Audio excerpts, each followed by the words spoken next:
Okay, everybody, I'm starting over. This is your captain speaking, and I've had to make a course correction here in the recording process. Yeah, I'm not sure if the thing I just recorded was live or not. I'm still figuring out technology and how to operate it well. Still challenged by it. That hasn't changed, but I still love it also. It's Mercury square Uranus in the sky collectively right now. And yeah, that's a challenging energy for communications technology. It's both the alignment of communication tech, and that's where Mercury has to do with communication and words and language, and Uranus is connected to technology. That's how Uranus was discovered, by technology, the invention of the telescope made it possible to see Uranus and recognize their movement through the heavens. But anyway, Mercury square Uranus, square brings sometimes challenges, but also dynamic activation. So it's an alignment that has a strong impulse towards communication. Robert, you're out there. I'm so glad.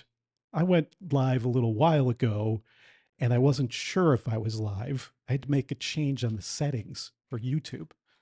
And I think it's working because you can see me and hear me. I'm assuming. Give me a yes if you can hear me and see me.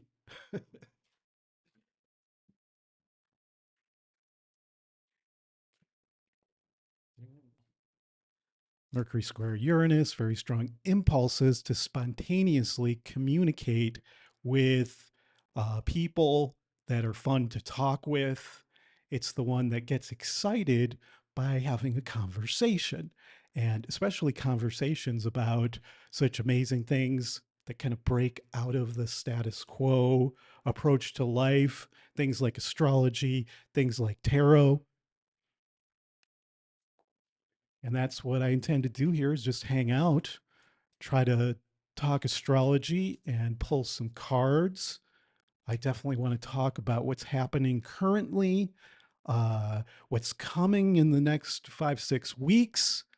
I have a lot that I could talk about, and I don't know what order to talk about it in. And so I want to try to do it in a natural, authentic way. You know, I tried to do something that was pre recorded for an astrology forecast or whatever. And I found it challenging because I wanted to kind of do it in a kind of systematic way. Like, here I'm going to talk about Mercury square Uranus. Here I'm going to talk about the Jupiter square Saturn. And then we've got eclipses coming up. And Uranus is exactly trine Pluto with Neptune exactly halfway between. And that gets lit up by a sweet spot where planets move through and activate that Uranus Neptune Pluto alignment. I want to talk about that. I want to talk about Virgo season, what it is to get into balance as we approach the equinox. It's a time to try to get into balance.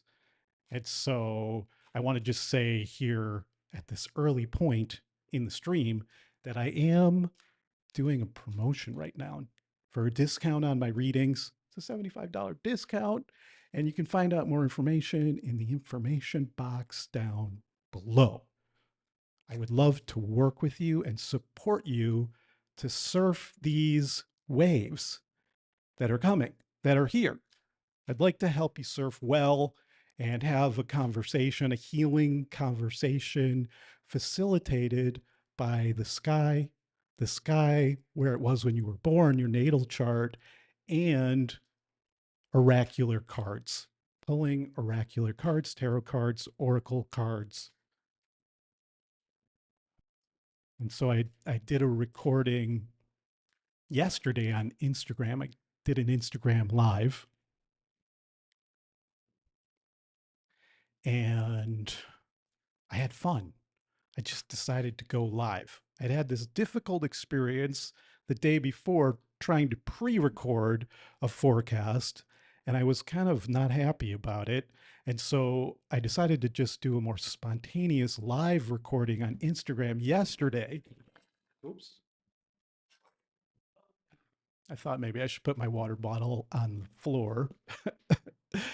And so, yes, I thought I'd just try more spontaneous recording on Instagram and let the cards guide the conversation and let the questions guide the conversation and just find a flow, an intuitive flow. That's what I find the most fun about working with astrology and with tarot cards, oracle cards, is that if you trust the flow, like if you try to be right in the moment and tune into the message of the moment, that it just takes you into really amazing places. And I find that the order of the conversation, as opposed to being systematic, it just becomes more flowy and hopefully more creative and more informed by the intersubjective field of my consciousness collaborating with your consciousness, your higher self's consciousness, my higher self's consciousness,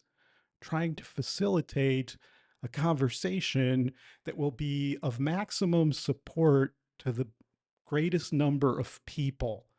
And I think the only way to do that well is intuitively, where I just let the process be intuitively guided. So I'm going to relax. What I did yesterday was actually put on a little music, a little atmospheric background music. I think that could be fun. So I'm going to just do that now.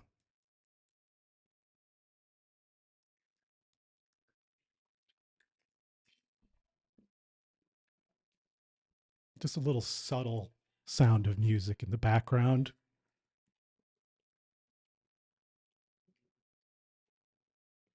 Thanks, Robert.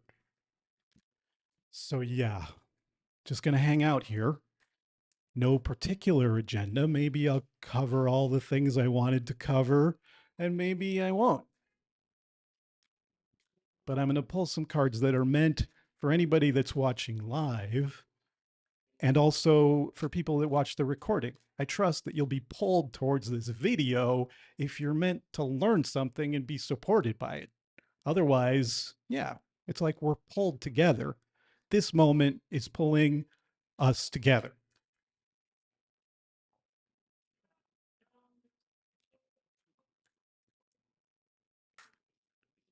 So I'm going to just pull a couple of cards here.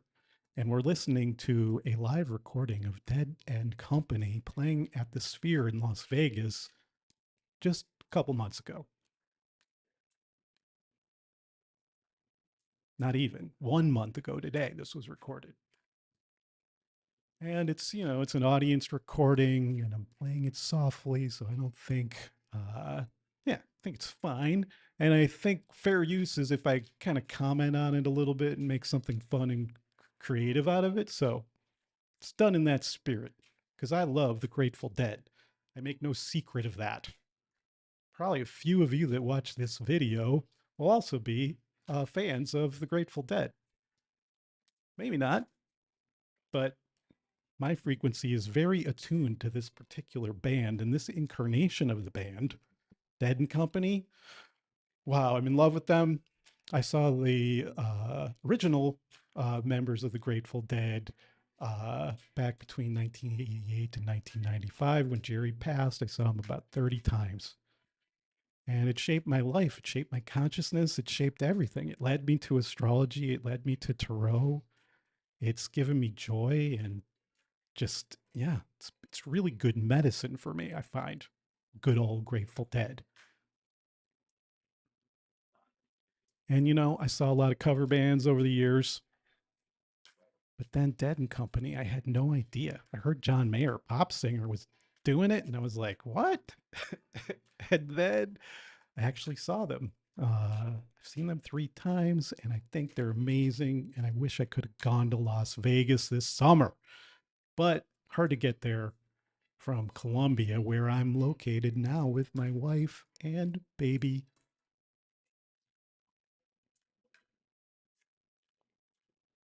So I've got the Grateful Dead tarot deck. And I'm going to pull one card and see what it's all about. Why not? Still not coming. With tarot practice, you have to be patient. The cards come when they come. Oh, look what came. This is, let's see, I'm going to see this. I think what I got to do, what do I got to do here? Still figuring out the technology. If I want to see it live, I got to look at OBS. Doop, doop, doop. Okay, here's the card. This is the Grateful Dead Tarot, and this card is called Attic. And look at that skeleton looking at this magic neon heart with roses and lightning bolts streaming through it. They're seated in an attic with a treasure chest. It's exactly the kind of shipping crate the original Grateful Dead, before they came up with their iconic symbol of the lightning bolt through the skull, they used that image to put stickers on their gear because they were often at events where there were other bands and they needed to keep track of whose gear was where. So they put the lightning bolt on it. And so this skeleton is leaning up against that chest of privacy where the sticker says, "This is mine. This is my sticker. This is me." So maybe that's the first message. This is the Hermit card from the Tarot. Everybody, the Hermit card. Amazing representation in the Grateful Dead Tarot. It's an amazing deck. I highly recommend it to everyone. One of my favorite cards because this is the Hermit. Look at this character up in their attic with stained glass neon heart with roses and lightning bolts. It's the bursting open of the heart chakra in the hermit mode of going within yourself to find the light within. This is like what it looks like when you find the light within. It's not just a white light. It's a beating heart, radiant with fire. So I think it's saying something about marking your territory, marking your stuff, good boundaries. Maybe that's a good place to start. Strong boundaries. Having strong boundaries so you can protect your inner sanctum and protect what's yours from other people that might want to steal your resources. To recognize this is my magic. This is my stuff, yo. I'm not giving my magic to just anybody. I give it to my YouTube fans, everybody. I share my magic with YouTube fans.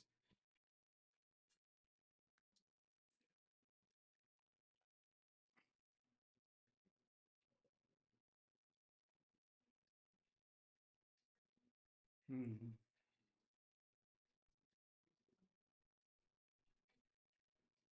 Okay.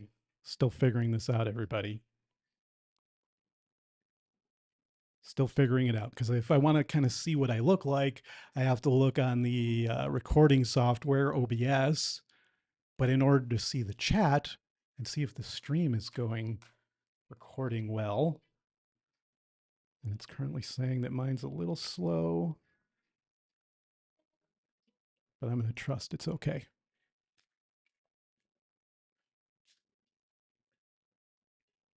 Having good, strong boundaries. One of the things that I want to talk about is that we have a very strong alignment of Sun opposite Saturn. It's a Sun, Saturn, Jupiter T square. One of the really strong outer planet alignments that is potent right now is Jupiter square Saturn, which is very different from the energy that was dominating earlier this year, which was the Jupiter Uranus conjunction, that once in 13-year Jupiter Uranus conjunction, which is all about breaking free, having quantum leaps into new territory. It's a kind of wide eyed amazement. Wow, life is amazing kind of energy. And that kind of ended in June, July. Maybe it kind of continued a little bit more recently. But in the last couple months, it's really not been the main player. And that's been when Jupiter has started to square Saturn. It's actually been exact already. It's a couple degrees past exact.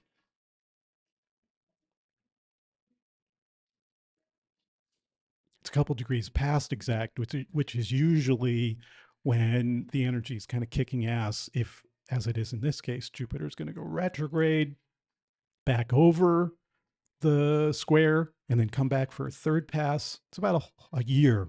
Maybe it's uh, June, July of 2024 to June, July 2025. And it's going to be particularly strong when inner planets activate it. I see, I want to do one thing here.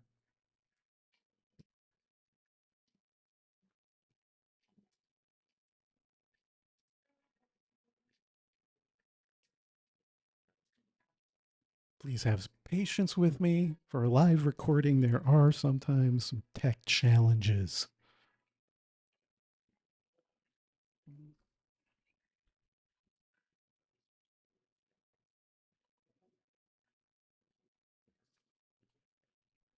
Yeah.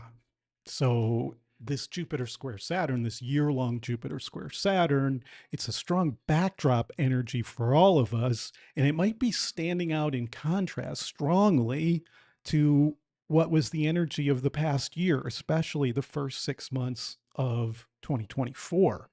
Now on the back end of 2024, it's different vibes, everybody. That's just the way it is. The Jupiter Uranus is not kicking ass. And that was a super fun energy. It's a super fun energy. And I don't know if you, like me, had some really kind of fun breakthrough type experiences, sometimes where you feel really, really fortunate and where you feel like you've leaped onto a whole new positive timeline of abundance. Definitely feel like that has happened here with Marianella and I purchasing a home and moving into that home about 3 months ago.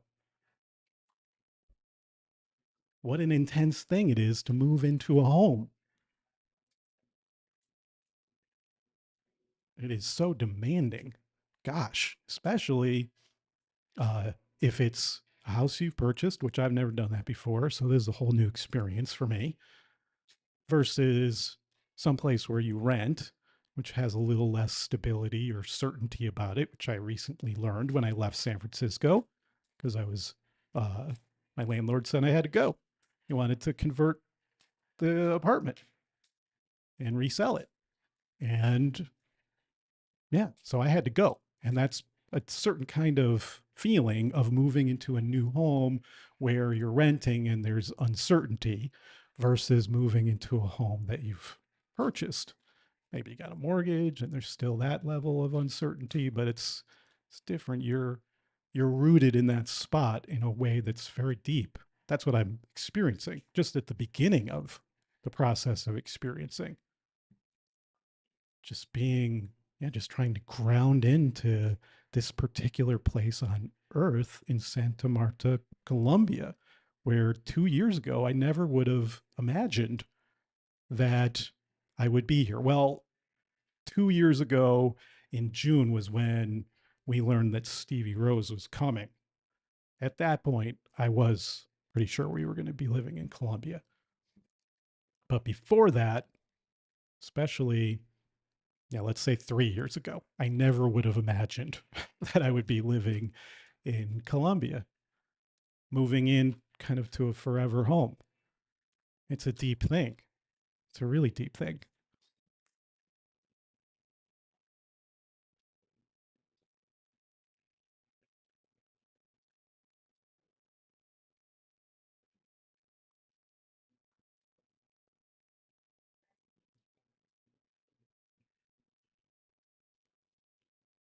So, yeah, things have shifted to Jupiter square Saturn.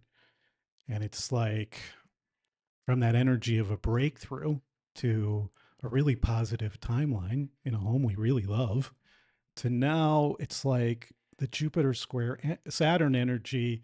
It's like where there's a kind of interface facing intersection of the Jupiter energy of abundance and gratitude and success and joy with the Saturn energy of challenge, feeling confined, limited, facing practical matters, structural details, down to earth, keeping it real kind of energy.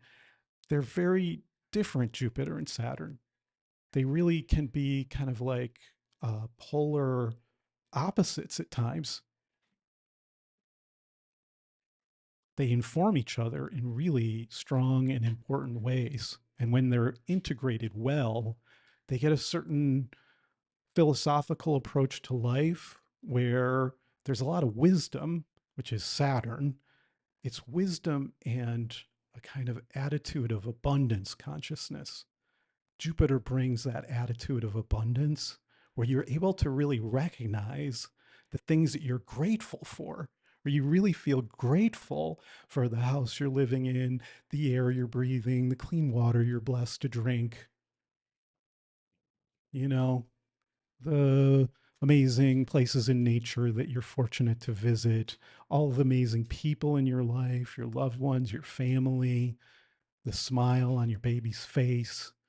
Stevie just makes us laugh every day. He's funny. I think it's just inherently funny having a little kid. It's funny shit. And yet it's also hard. It's like, oh my God, this is demanding. This is demanding. It's every day. It never ends. We get little breaks. We get some breaks. We're blessed. Uh, I see that's the Jupiter voice coming in. Yeah, it's really hard, but we do have support. We got people that help us out.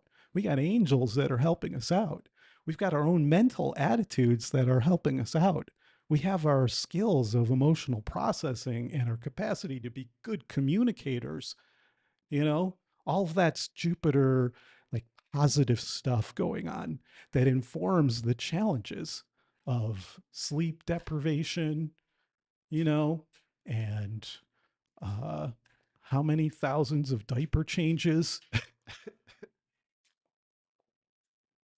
and yeah, feeding them every single meal and uh, yeah, managing their needs, all of their needs every second of the day.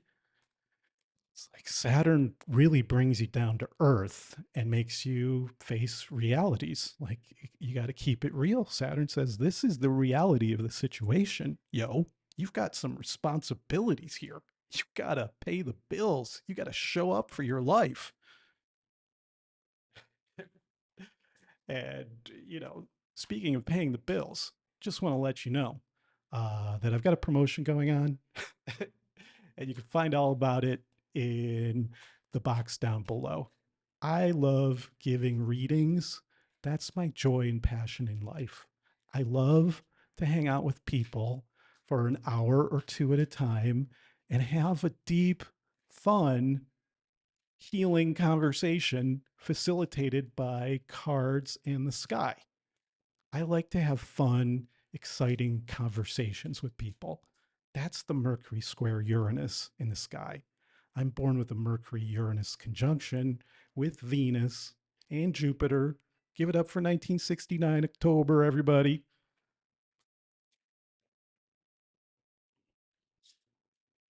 My Mercury Uranus loves exciting conversations. The Venus brings in a kind of heart energy. I love heart centered, fun, exciting conversations where there's the potential for breakthroughs and awakenings to higher perspectives.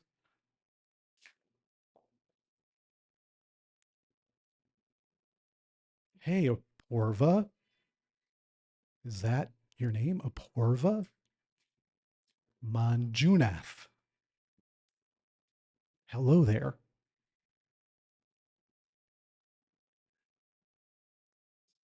Not sure if you're still there. There's a little bit of delay on the feed. So, yeah, I love giving readings and I would love to work with you. These tools are profound. It's amazing how the sky pulls us towards wisdom and maturity. It pulls us towards love, and it pulls us towards art and music, pulls us towards our depths and our heights and the skies of our psyche.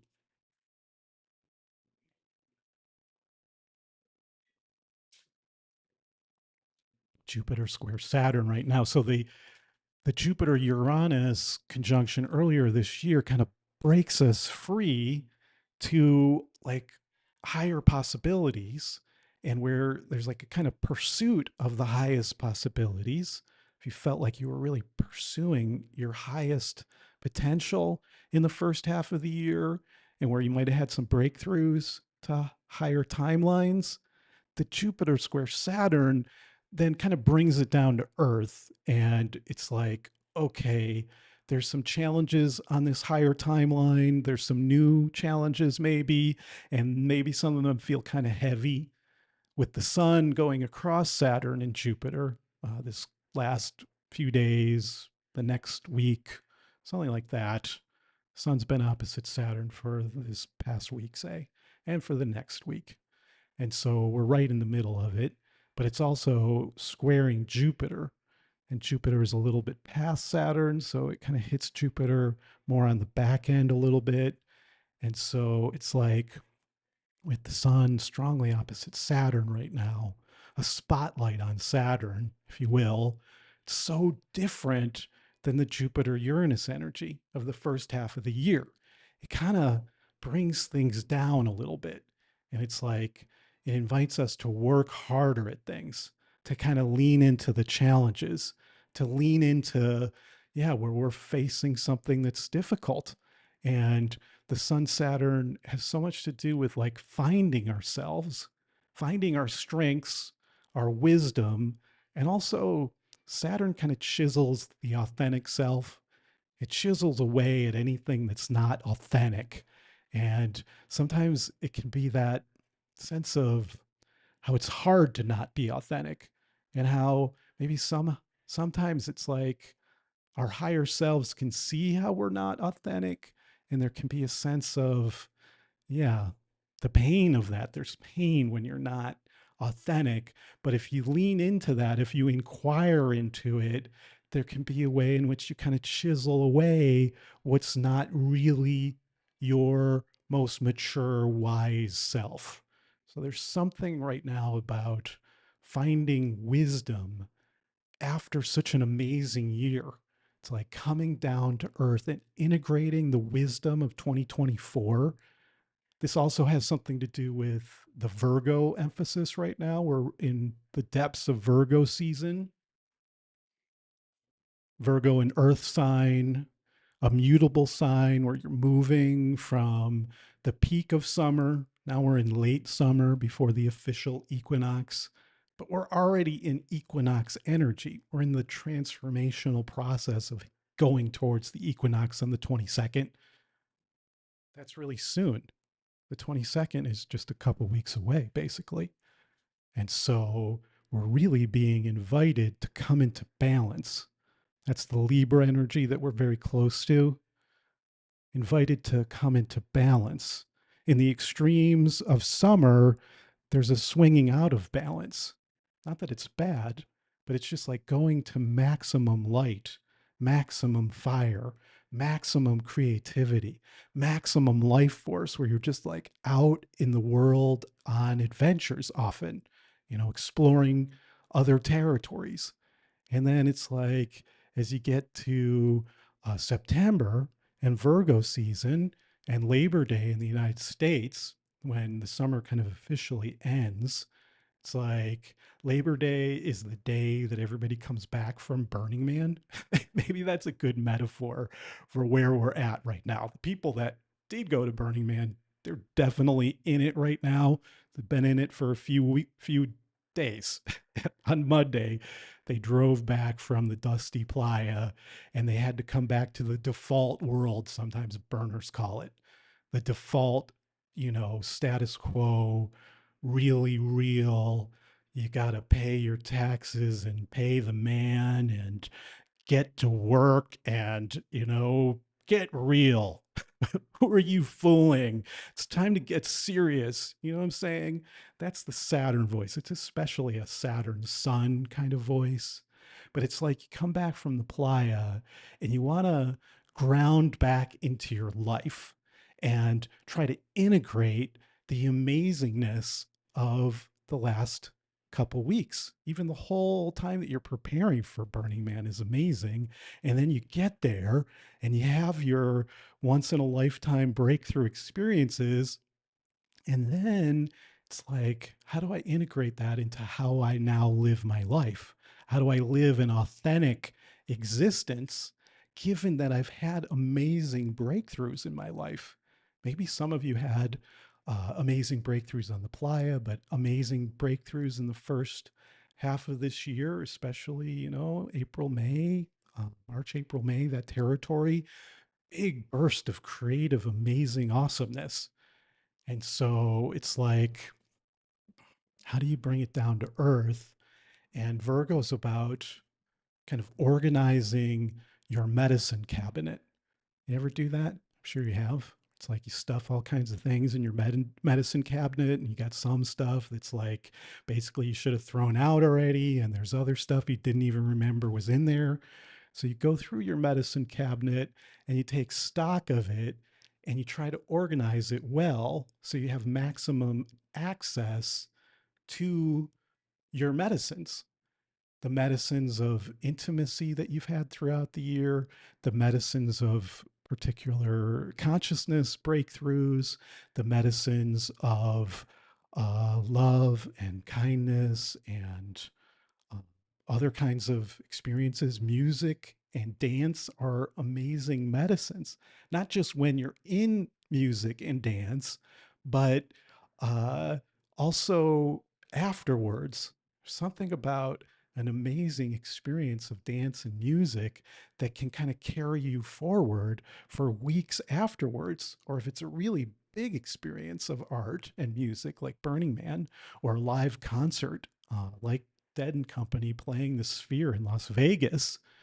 If it's a once in a lifetime kind of experience, you really need to integrate the medicine of that well. And so Virgo season is really good for that.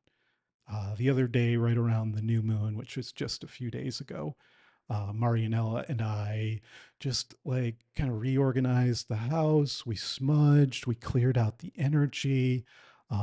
It's like the whole house has been renewed, and its energy has been organized well. And there's a sense of feng shui to it all. And there's a sense of, oh, there's this resource here, and there's this resource over here. There's like an amazing view from our house. We can see the sky really well. And that's a resource of open sky, a resource of being able to actually see the setting sunset skies and the eastern rising sun skies from this location. I think we were pulled as astrologers for a good house for seeing the sky. We saw the moon Venus conjunction last night and the night before. I hope you got out. I hope you got a chance to see my video, which I'll paste a link at the end of this video so you can see that, or just go to my channel and you'll see that I did a video that was devoted entirely to Moon Venus conjunctions, to that one specifically, but also to kind of just describing where I'm at in my Moon Venus practice journey.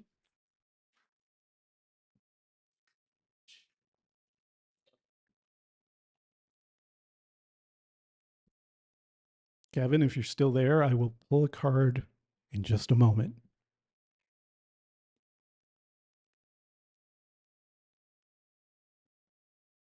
Your friend wants to know Iceland for master's study or UAE Qatar for work.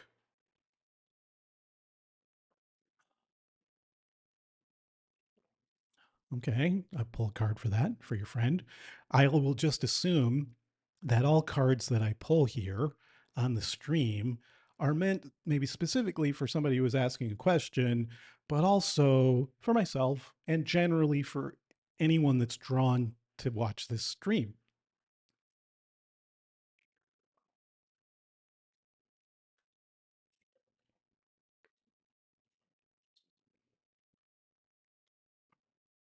I'm going to pull an angel card. Why not start out with an angel card? We pulled the Hermit earlier.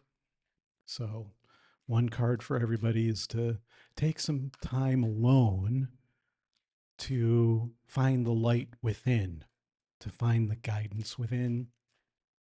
That would be one message I would have for your friend. Whenever you're making big decisions, it's really important to have a certain amount of alone time where you can go within to really integrate where you're at and then also be able to be still enough to hear the voice of guidance that's trying to come to you.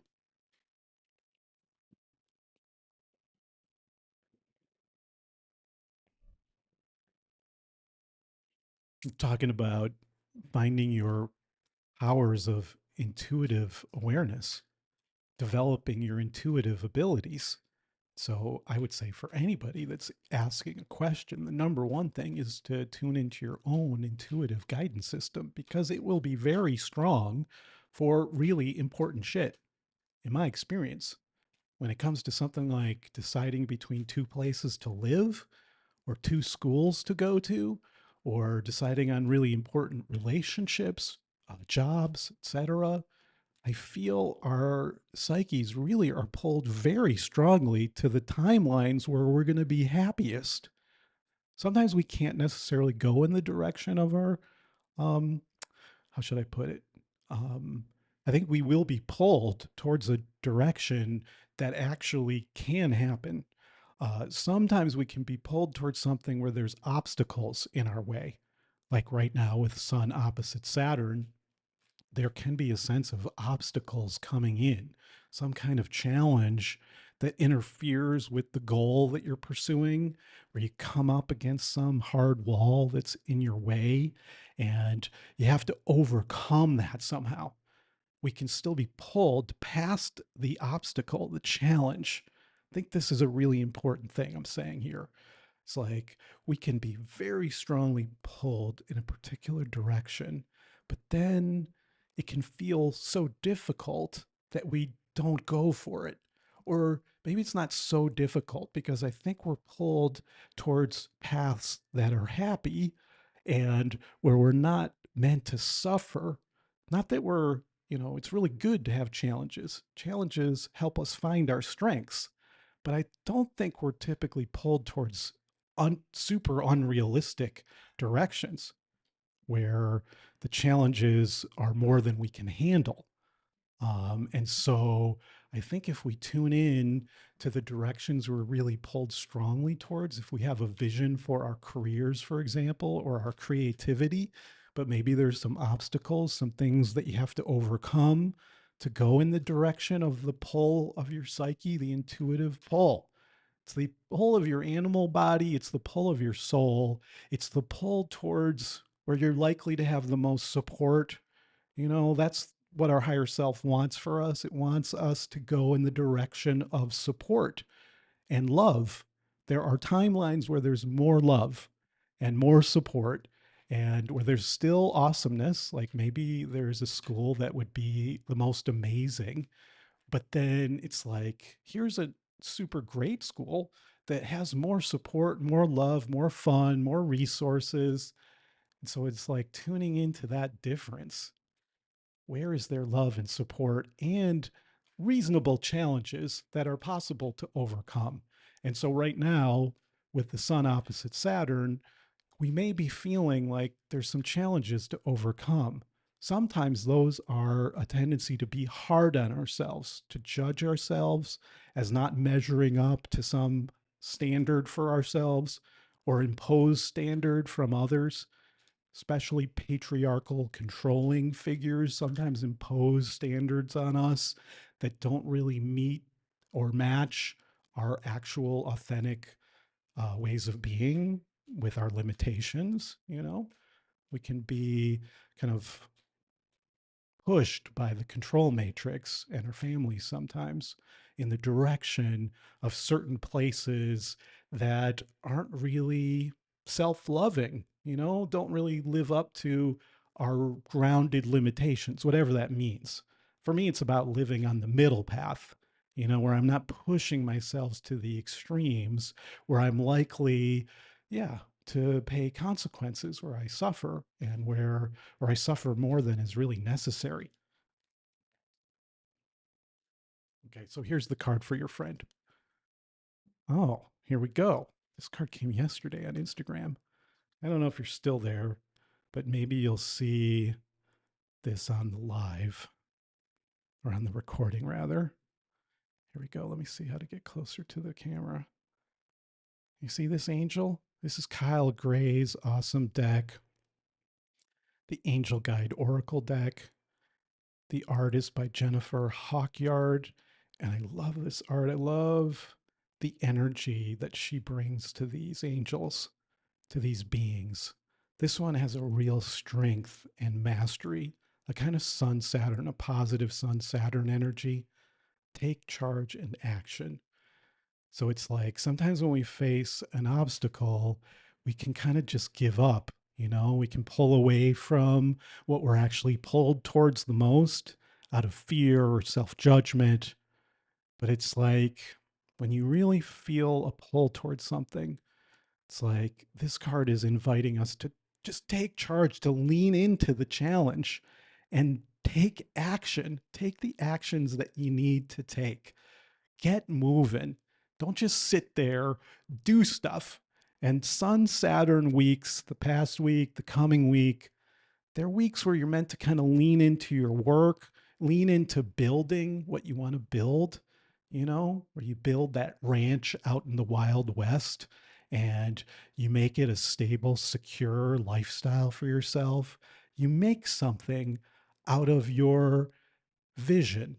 You build it into reality. You ground it into being. Sun Saturn is about building real things in the real world, not just imaginary shit, not your vision. It's about getting real and building that vision. And that, what I just said, is some of the Saturn Neptune conjunction that's coming in. I think we just have to name that. And maybe this is a good moment to actually put the chart up on the screen.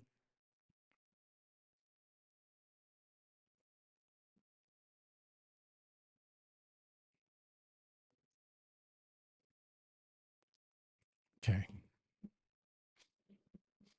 I have to stay over here while we're looking at the chart. Let's bring the band back on a little.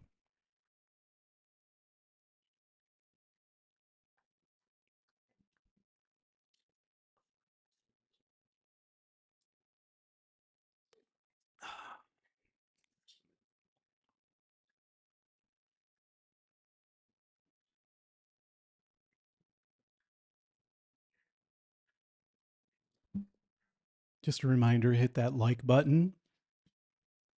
Hit that like button. It helps the algorithm, helps this get seen by the public and by uh, my subscribers.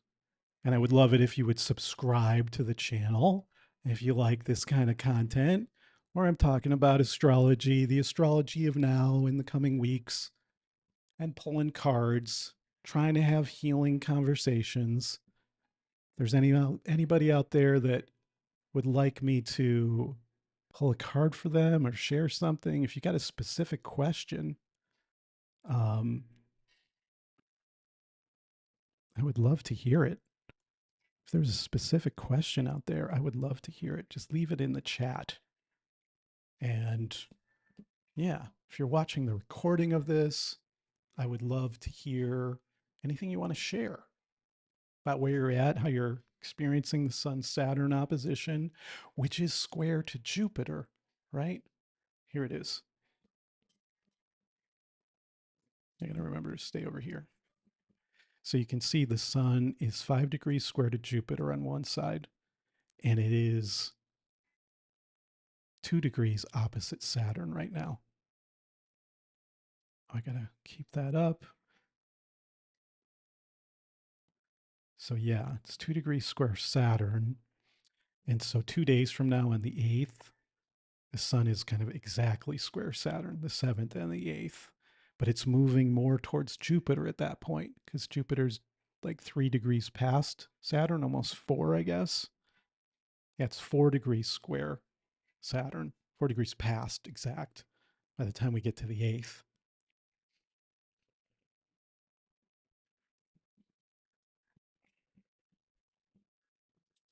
And so there's a real emphasis on the Sun Saturn right now, but it's kind of moving a little bit more towards Jupiter.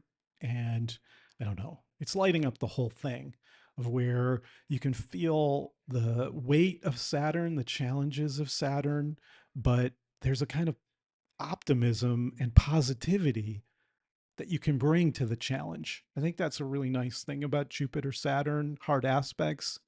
It's like you're more able to tune in to a positive way of relating to a challenge, and also where you're more likely to have a kind of hopeful, optimistic attitude towards the challenges that you have to overcome.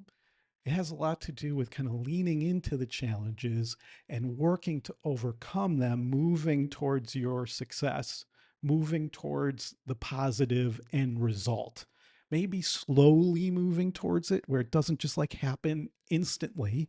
Just more a thing in Jupiter Uranus in the first half of the year where it's like a sudden amazing thing happens out of nowhere versus having something awesome that you can see coming, but you got to climb the mountain. And it's not going to just be one base camp that you have to go to. It's like you got to go to the base camp, you got to hang out there for a while, you got to acclimate to what's going on. You take it one day at a time, one step at a time, leaning into what has to happen, not in a way where you kind of are hard on yourself to mobilize yourself to get shit done, but where you mobilize yourself with a positive attitude, a hopeful attitude, and a sense of humor. You can really feel defeated and even like you've made mistakes that can't be overcome, where you maybe feel like you're failing at something, or you're just like, oh, this is hard that it's turning out this way. But it's like if you bring in the Jupiter positive attitude, maybe you go back to some other challenge in your life, or maybe you can kind of tune into a whole series of challenges that you've had to overcome, or where sometimes maybe you weren't able to quite overcome them. But I think it's good to focus on the challenges, big moments where it's like you did overcome the challenge, you persevered, you found a kind of strength that can help you right now. You tune into that muscle memory of what it is to overcome a challenge, what it is to overcome your patterns of self judgment, what it is to overcome, yeah, an obstacle that life throws your way. Maybe it's a long-standing pattern of self-judgment or fear that kind of interferes with moving forward. This is always a good time to kind of work with that, to be with it, and to kind of breathe into a more balanced way of being with the challenges of your life, moving towards balance at the equinox, moving towards Libra season, coming more into balance in different ways, right? It's like if you tend towards negativity, you can have like what's called a negative scanner, where you're actually like looking at your life through the lens of challenges, where you're just like always tuning into and focusing on the things that are hard. It's like that needs to get balanced. You got to get it together with that. You know what I'm saying? Wait, I'm trying to figure out where to stand. You got to get it together with that. And this is a good couple, 3 weeks to be working on getting more into balance, particularly trying to find a positive attitude, an attitude of gratitude. It's always good to do a gratitude list when there's a strong Jupiter Saturn thing happening, because Saturn can kind of take away the joy.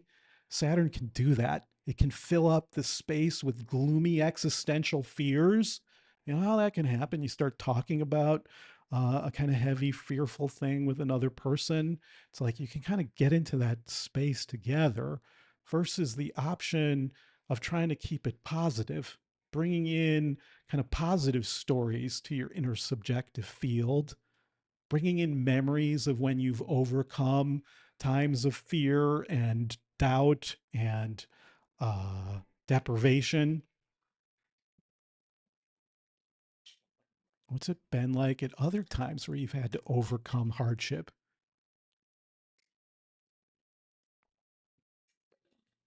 Let's listen to John Mayer for a second.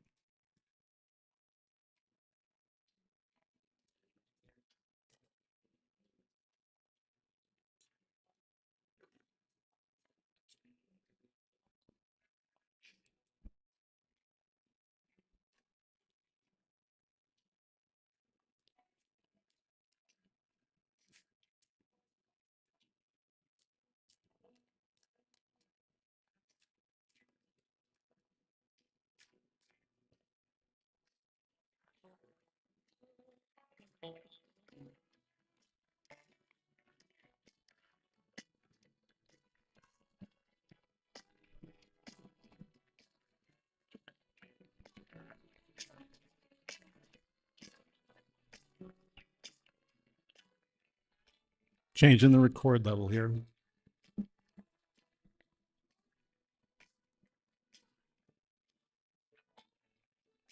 Still playing with the tech here. I wonder if that's going to be a little better quality. Had my mic set a certain way.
Jack Straw from Jack Straw from Wichita cut his buddy down.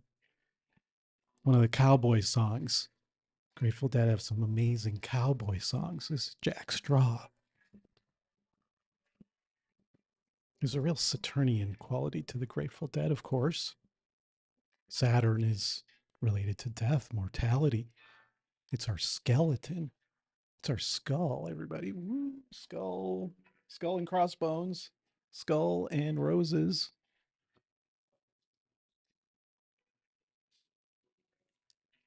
Yeah, keeping it real, keeping it authentic. That's just the truth. I love the Grateful Dead. And when I'm happiest, I'm somehow integrating Grateful Dead wisdom into the conversation, if at all possible. Grateful Dead. That's very Jupiter Saturn. Jerry Garcia had a Jupiter Venus conjunction. Big, strong Jupiter love energy, big love, joy and love coming together and radiates through all the Grateful Dead music. That just amazing big heart of Jerry's. But then, you know, there's a lot of Saturn energy in the charts of the band as well. And so there's an awareness of the more heavy existential truths of life, like a song like Wharf Rat about an alcoholic on the wharf of San Francisco, down and out at the toughest part of his life.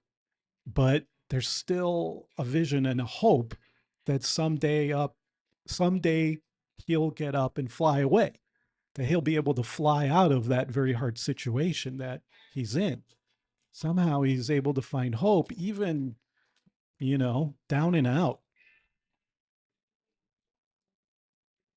So if you're feeling down and out this week, try to do a gratitude list and try to stay in touch with your vision. Try to stay in touch with your very strong intuitive pull in a particular direction. What's your authentic pull? Even if you have to face some challenges to go in that direction, recognizing that your soul, your higher self wants to pull you onto timelines of love and happiness. And they're not going to pull you onto a timeline that's so difficult that it's like, I don't know, super impossible to do it. I think our higher self pulls us in directions where there's a reasonable likelihood of happiness. If you just, yeah, you might have to overcome some difficulties, but there's a lot of support to overcome life's challenges. There's a lot of support within your own resources of consciousness, the resources of your memories that are stored in your body of times when you've overcome some hardship, or you had to complete something, have to finish something. I used to suffer a lot and still do from time to time. Procrastination, what is called procrastination, which is a kind of Sun Saturn thing. Procrastination, when you call your life experience procrastination, or somebody else calls you a procrastinator. Oh, it's a tough word. It's not a pretty word, is it? Procrastinator. I think we just all move at the pace we move in. I've come to accept that I'm a slow adult. I move slowly. I like to move slowly whenever possible. I also enjoy when things move fast. I love it. It's exciting, you know? But for certain things, I just have a slower pace. I find it that the slower I move with certain things, it's more manageable. I stay on the middle path of my own speed. Some people, their middle path of how fast they move with something is just, it's just different. It's a different part of the spectrum. Some people just seem to move really fast and love it. But other people, if you move too fast, it can just be too much, which is a very Jupiter thing. Like when something's too big, too much, you try to do too much too fast. There's a Dead song where they say that. Maybe you try to do too much too fast at Shakedown Street. Maybe try to do too much too fast.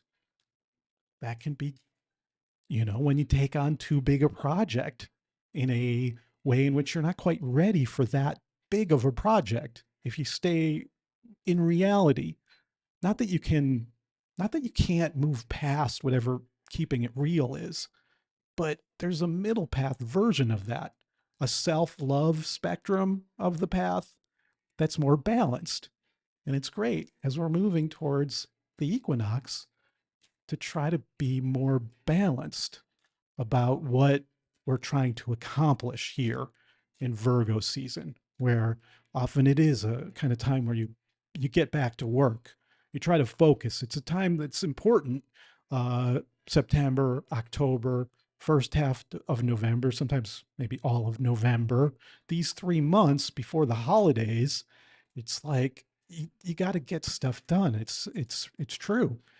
Maybe you don't. Maybe you're blessed where you don't really have to. But a lot of people got to get stuff done in September, October, and November. And so maybe you've been out of balance, not doing enough, and it's time to kind of get busy getting stuff done. Maybe you're feeling that this week. That would be typical of this time of year, Virgo season, where it's like, I want to come back into balance, a balance with my health. That's another big Virgo thing. Getting healthy, seeing where you're out of balance with your health. Have you overindulged or underindulged in anything in particular? Have you overindulged or underindulged? I've overindulged in these awesome croissant. Croissant. There's an amazing bakery near here. I'm not kidding. Like, I've had some amazing bakery experiences in my life. I'm about to be 55, 55 years of bakeries. A lot of awesome bakeries. But here on this block in Santa Marta, Colombia, just one block away, there is a bakery with somebody that was trained in Argentina in an amazing, I don't know, what's that, pastry chef training program that is at a very high level, clearly, because these are the best. I'm telling you, the best. And I've been to Paris, the best croissant I've ever had. And they're just one block away, everybody. Holy shit. So yeah, I've overindulged. I got to come back into balance with my croissant intake. See what I'm saying? You got to integrate some more health into your life. I'm aware that yeah, it's been intense with the move. Haven't been exercising enough, you know? And so it's like, okay, I got to bring in some new practices. There's the part of the year, January, where we what's that called? Our New Year's resolutions. We kind of set those at the beginning of the year.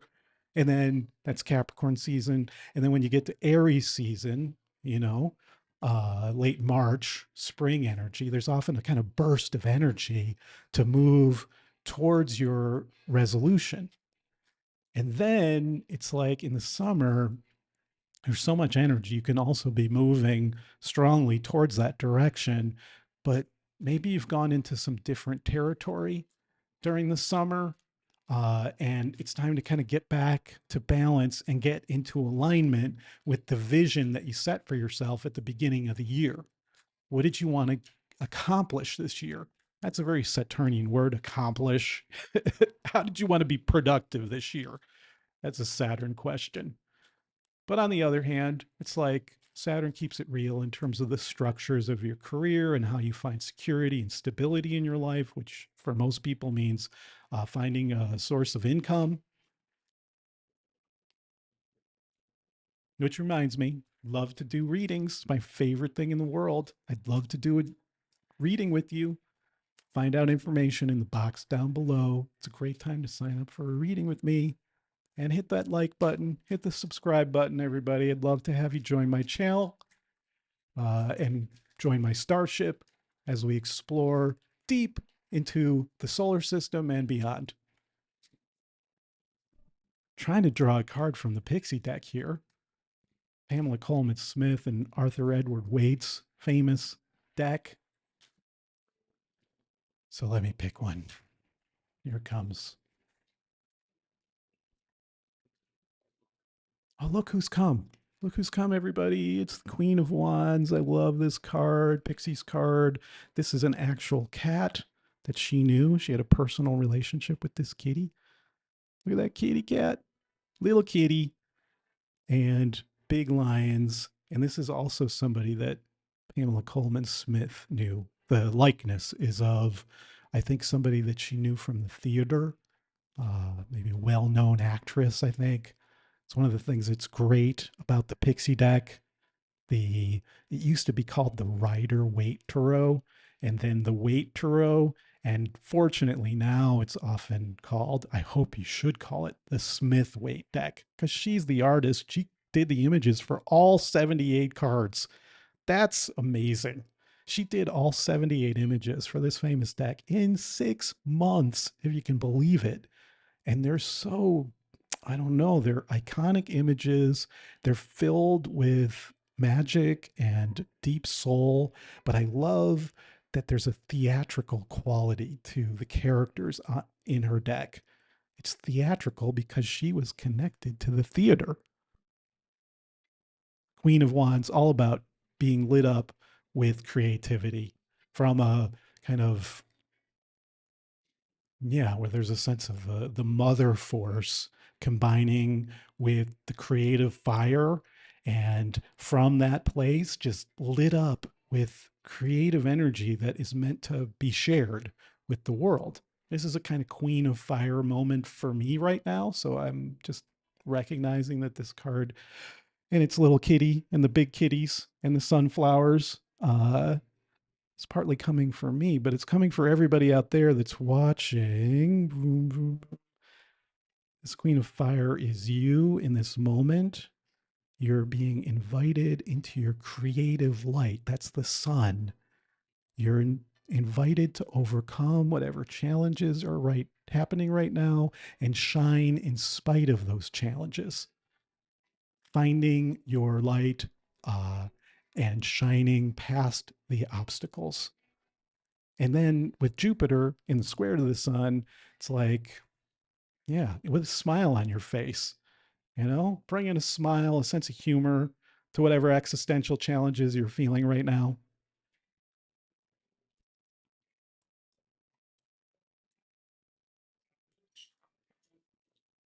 I'm going to have to charge this iPad here. Mercury square Uranus, it's the tech stuff that interrupts our flow. So, one of the things about tech, especially cell phones and social media and any kind of instant communication, I think I'm going to check the chat, see if anybody's out there. Anybody out there? Give me a shout out. If anybody's out there listening to this live, I can see there's a few of you. Please hit the like button, everybody. Anything you want to share, I would love to, if you got a question, something you're looking for guidance around. If you're not live with me, you're watching the recording and you're looking for some guidance, just drop into your heart right in this moment. Tune into where you'd like some support. Tune into where you might be looking for some guidance. Maybe say some kind of prayer for guidance. And in a minute, hopefully some guidance is going to come.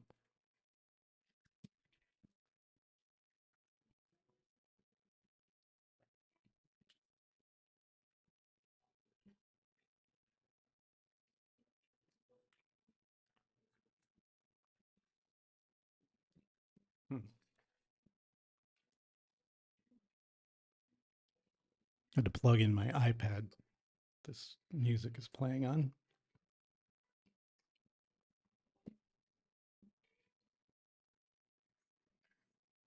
Take the, see if I want to say something more about the chart here. Yeah, Mercury square Uranus.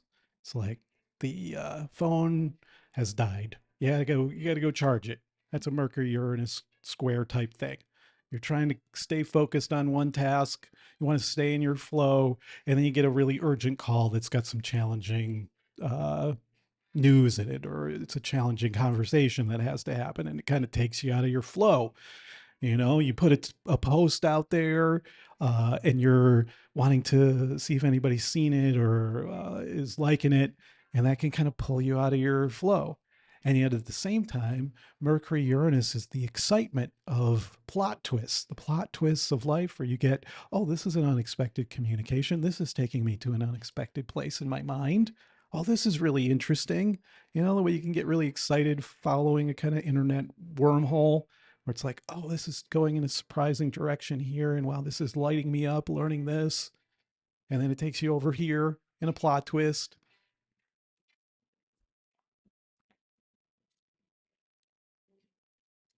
Dark Star's playing right now. Dark Star. That is Sun Saturn. The sun is the star, and Saturn is black. It blots out the sun. Speaking of Dark Star, there's a solar eclipse coming. Let's see here. Oh, yeah, here we go. Oh, what happened? Okay, this is what I wanted to do. See the sun opposite Saturn. You can see the Mercury square Uranus, the Jupiter Uranus that was there earlier this year. Now it's just super separated with Jupiter square Saturn, the sun in the T square. And then The other thing I want to talk about before I end the stream and move on with my day is that we've got this really interesting alignment of Uranus trine Pluto. Where's Uranus? Here's Uranus down here, 27 degrees Taurus. Here's Pluto over here at 29 Capricorn. Pluto has just retrograded back into Capricorn one last time after being in that sign since 2000. Was it 10 or was it 8? I'm forgetting right now. Something, I think it goes back to 2008. I think it's been 16 years. Does that add up to 16? I think so. I think so, yes. So that's a long time. Sometimes Jupiter spends a lot more time in a sign when it's further out in the solar system at the other end of the ellipse.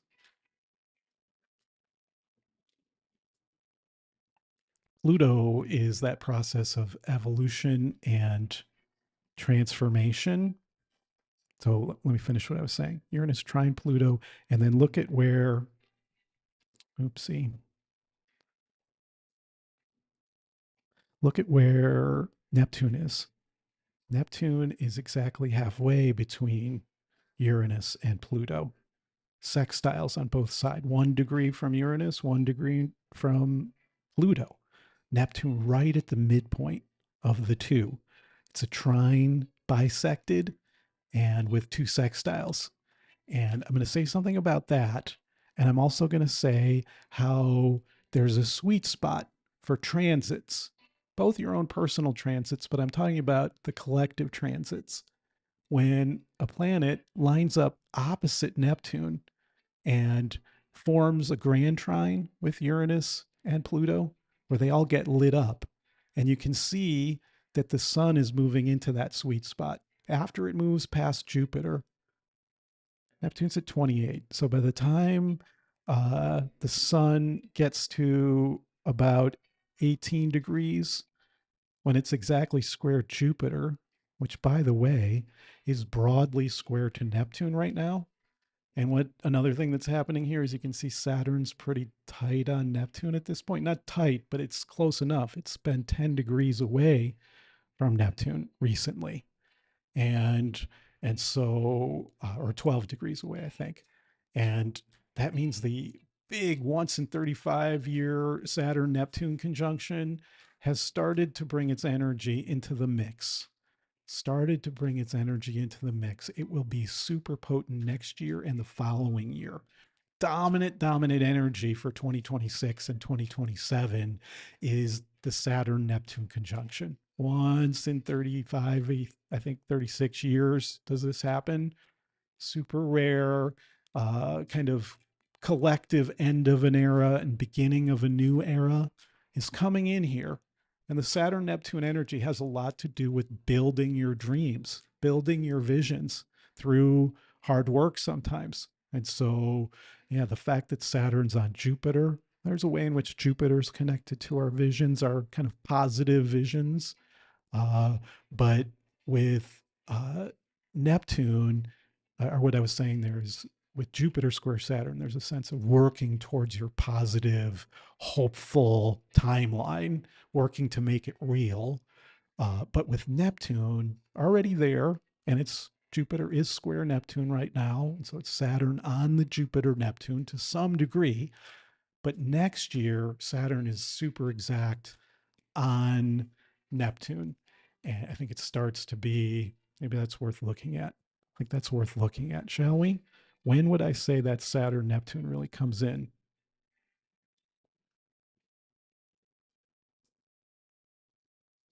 When would I say that really starts to come in? We go a month at a time here. See, Saturn's about 13 degrees from Neptune at this point. It gets 14 degrees away. But then January, it's 13. February, it's 10.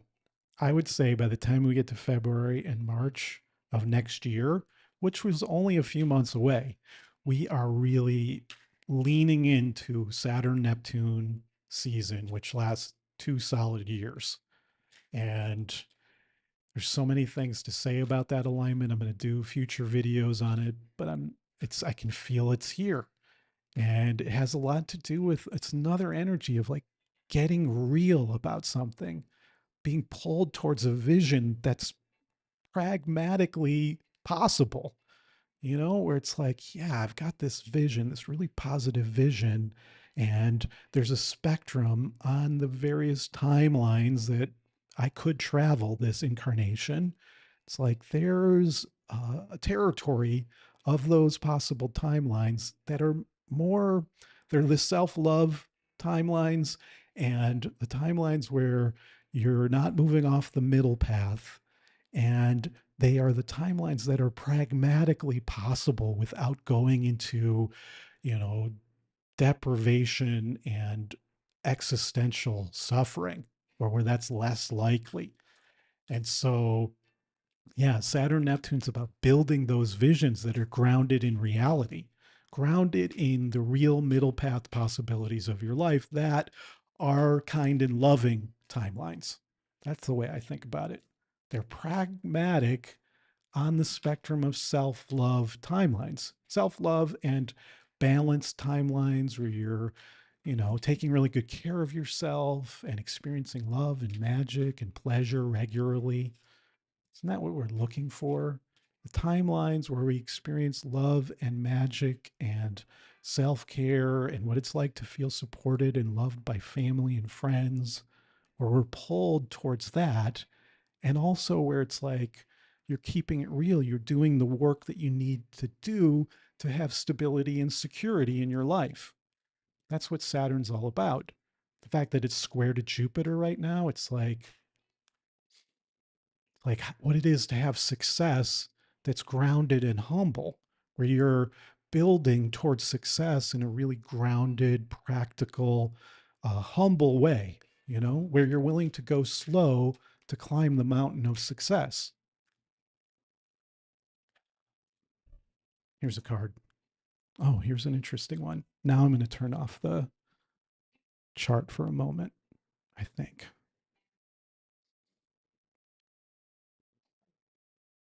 Yeah, just coming back so I can move more freely. I was feeling a little stuck in the quadrant of my screen. You know what I'm saying? Oh, it's nice to breathe the free air. Yeah, you can see me now without having to keep my neck cranked. I'm wanting to expand out onto the full screen, but Saturn was confining me into this little box over here. This is the card that came just now. Look at this interesting image from the Sacred Rebels Oracle deck. Love this deck. Um, is it Alana Fairchild that did this one? Think so. Yes. And I wish I could remember the artist right now. Please look up the artist for the Sacred Rebel Oracle deck and buy it because it's awesome. Release the dark wound and let love live. Interesting that there's the skeleton there. So that's Saturn. It's like release your pain into the generous waters of love. Release your pain into the healing waters of love and abundance.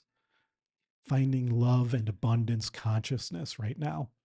These last couple of days with the Venus gate.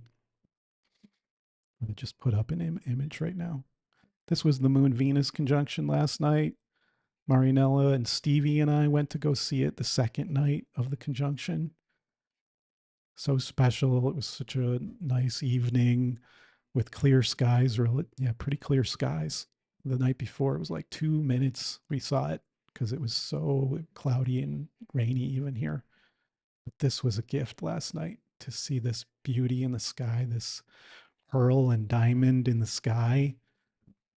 It's like for me each month, this practice of following the rose gates, the moon Venus conjunctions, it's ritualizing loving kindness, taking a break for a day or two, a part of each day or a full day if possible, that's devoted to love and kindness and family and friendship.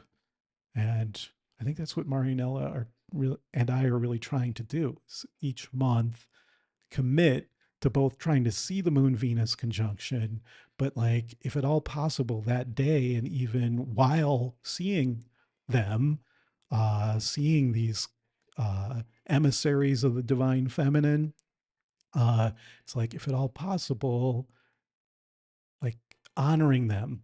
Like last night with Stevie, it was a family outing and it was super sweet. And there was a moment where there was music and there was quinceanera celebration happening and a young maiden being photographed, you know, in her elaborate dress. And there was a little girl the same age as Stevie, and they were like super sweet together. And all of it together combined into a living embodiment of the rose gate, of what Moon and Venus together are all about. They're guides into how to live life better, how to remember the importance of date night and family days, and yeah, trying to be sweet and kind to each other around self care and yeah, getting loving support in the areas where there is challenge.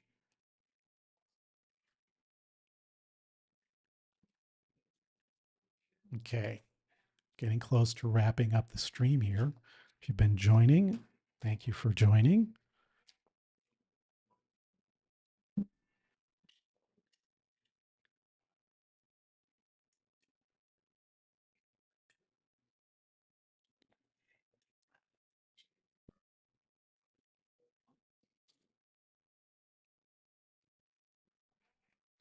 I want to pull a card from the Sacred She deck, Mahadeva Padma's amazing new deck.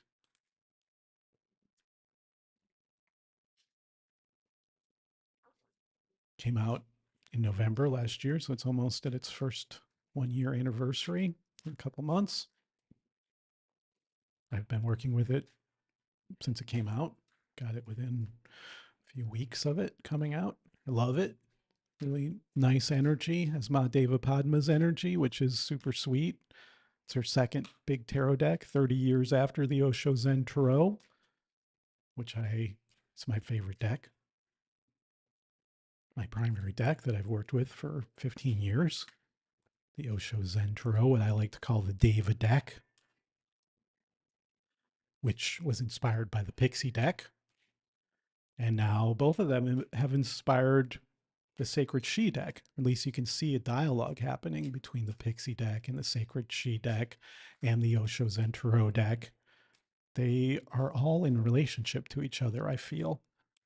But the Sacred She, I feel, is Mahadeva Padma's current wisdom and love force and art force coming through as a gift to all of us. And so tune into any question that you have right now. And this card is meant for you.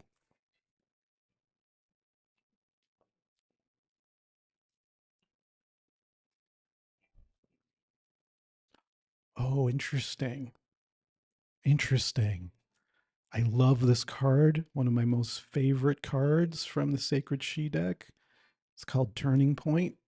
This is the Chariot from a traditional tarot deck. The Chariot, everybody, look at this. Here is a character who is wearing a rainbow colored uh, long sleeve shirt, and they've been hiking through the forest, this very dense forest, and it hasn't been clear exactly where they were headed.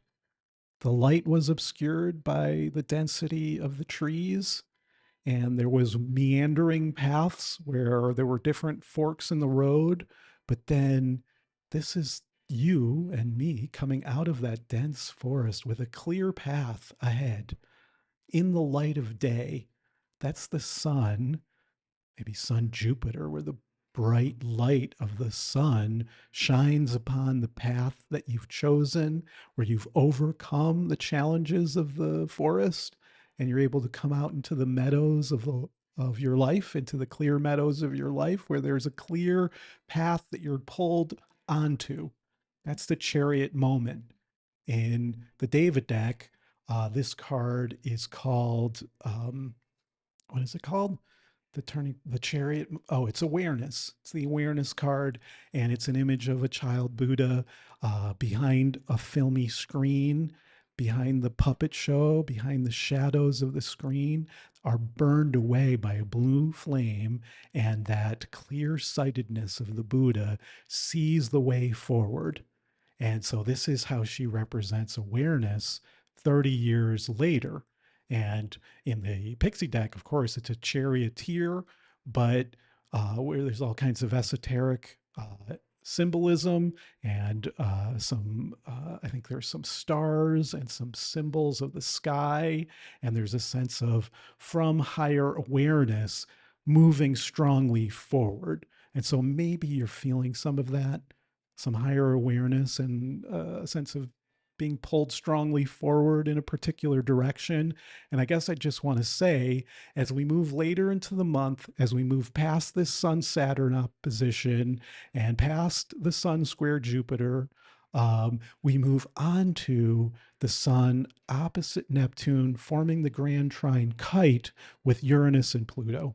And that triple outer planet energy in harmonious aspect with Neptune at the midpoint in that exact midpoint arrangement. It's both soft aspects, sextiles in the trine, kind of nice electrical flowing energy, supportive energy, where the three outer planets are moving really well together. And there's the depths and power and passion of Pluto together with the electric excitement and freedom and change and liberation of Uranus, really supporting powerful, deep changes in your life and in the collective life.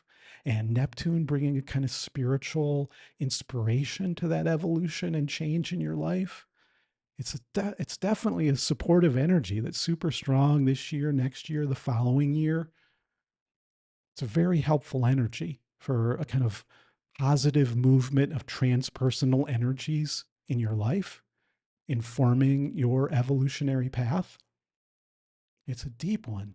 It's kind of subtle in the background to some degree, but if you're on a psychospiritual growth path, to have the three outer planets, the transpersonal energies in harmonious, very exact alignment these next few years, it's really up until the end of the decade, the next 4 or 5 years. And while they're in this alignment, the inner planets go across every year. So for 4 or 5 years, you get this kite formation with Venus, with Mercury, with the sun every year, and with the moon every month. There's an activation of this grand trine, of the kite formation. And it's a kind of pulse of opportunities for openings, and overlaid with this time period coming up in a couple of weeks when we get to the full moon, which is a partial lunar eclipse. So we're heading into eclipse season in a couple of weeks. And always with eclipse season, there's a sense of going deep into powerful parts of yourself where there's hidden mysteries and where lights shine on the darkness and the darkness comes into the light. Moving into eclipse season, getting these powerful transpersonal energies activated by the sun, and then Mercury comes onto it. The potential for your mind opening to spiritual guidance, and your whole sense of like who you are and your identity, both liberated and empowered and guided spiritually. I think that's where we're headed as we get to the full moon and beyond, this activation of the sweet spot of a 4 or 5 year transpersonal energy that's coming in. The likelihood that your hard work of the Sun Saturn this next week to 10 days, it's like the likelihood that that's going to pay off and that you're going to experience some spiritual travels and some spiritual joys, some spiritual freedom. I think it's all there. And oh, by the way, there's a comet that's visible. There's going to be a comet that's visible very likely as we get into October. By the time we're in early October, mid October, there's a kind of peak possibility for this comet, which, why don't I look up the name of it? Comet C23A3. is going to be visible early to mid October and a little bit beyond, probably. It's going to be somewhat high in I think it's going to be in the evening sky after sunset. Consult your apps like, what is it, Starwalk 2, and it tells you exactly where the comet is, where to look. And supposedly, this could become one of the great comets that's easily visible with the naked eye. And there's also a potential nova explosion, not a supernova, but there's the possibility by the end of the year that there could be a new star that's visible with the naked eye for a couple weeks, I think, a few weeks, a few days. It's bright. So that could be happening, but the comet definitely has a very good chance of being a naked eye comet. So look for that. What does it mean when you're able to see a comet that's so rare, so beautiful with its trail? What could that mean? And what do these eclipses mean? And what does it mean for the sun and Mercury to travel through that sweet spot with Uranus, Neptune, and Pluto? I think we're headed towards some interesting territory. And I invite you to maybe get a reading with me. I've got a promotion going on, special discount. Check out the link below. Hit the like button, hit the subscribe button. I'm going to pull one more card and then say goodbye for now. One more angel message. How about that?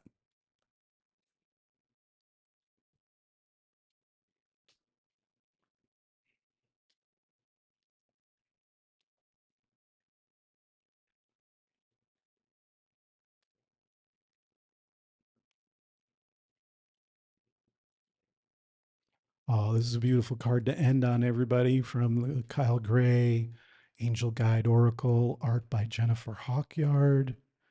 Says compassion. Look at that beautiful angel. Heart chakra wide open, very moon, Venus type energy, compassion, where it's like the mother force, the care force, really strong right now with the Moon Venus conjunction just coming to an end, the new moon just happening. It's like it's a new phase of care for ourselves, love and kindness with ourselves. The compassion force is calling us to be kinder. That's what the Grateful Dead's all about, everybody. Are you kind? That's all I want to know. It's the inquiry. Is this the kind path? Is this the choice that's kind to myself? Not that you don't pursue challenges. We sometimes choose challenges because they lead to more kind possibilities. The kind timelines sometimes require some hard work. So you could be engaging in that right now, and I wish you well with that. And sending love and light from this new starship that I'm flying right here. This is the flight deck, and I'll be back real soon. Love, blessings, love.